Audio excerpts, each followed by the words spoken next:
It's a story we've been talking about all morning long. After 14 tests, a Cambridge, Ontario woman is now finally clear of COVID-19.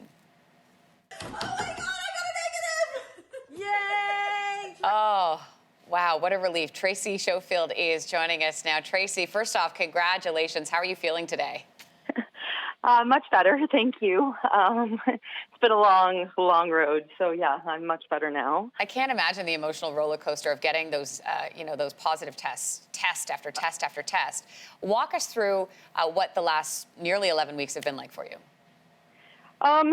Well, some days are okay and some days aren't. I think it seems that that's the way it's been since day one.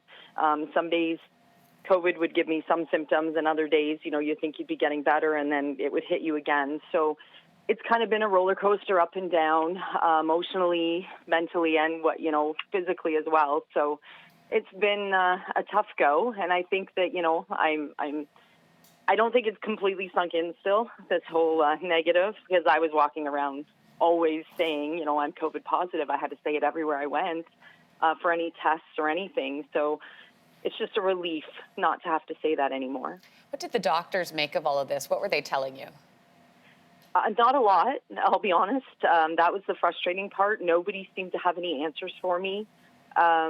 They told me that I had a bad case, like I had a lot of, the virus to shed out of me. And I tell people this all the time. Before I got COVID, I would never imagine that I would get it this bad, because I don't have anything that they talked about at the beginning, where if you had an underlying symptom, I didn't have any of that. So, I figured if I did get it as a nurse, I would get it for a short time and get back out there.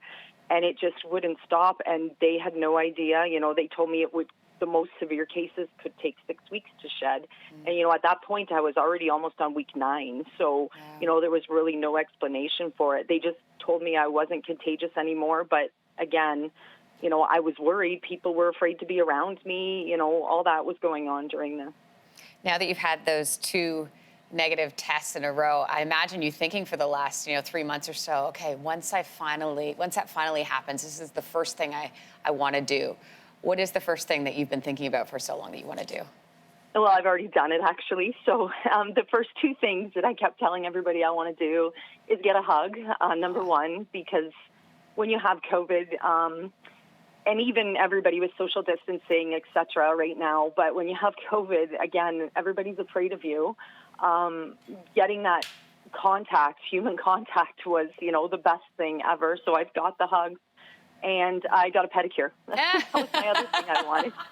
Oh, good for you, Tracy. Thank you so much for taking the time to chat with us today. We are sending our very best to you, and congratulations. Thank you so much. Oh, what a relief, Tracy. Thanks. I mean, Anne-Marie. You can still hear the excitement in her voice, and with relief. good reason. Yeah. But I'm so fascinated to know about this community of what doctors are describing as long haulers, people who get the symptoms of COVID, and typically the WHO says it can last from 6 to 10 days. 11 weeks. 11 weeks. And what sort of framework is the support system around that? Like, are these long haulers talking to each other? I'd love to talk to Tracy again. I have so many questions. I'm sure she does as well, as to why, as she was alluding to, why her? Why did this last for so long? And then the other sort of conversation we've been having around people that have tested positive for COVID-19.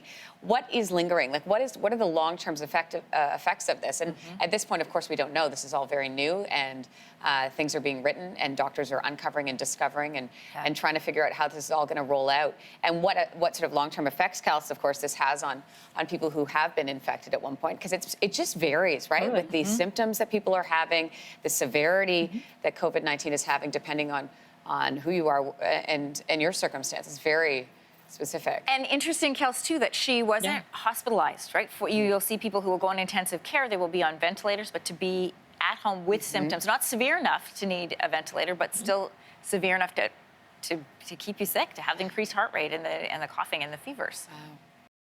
Thanks for watching. If you like this, be sure to subscribe here. And you can check out more Your Morning videos right here.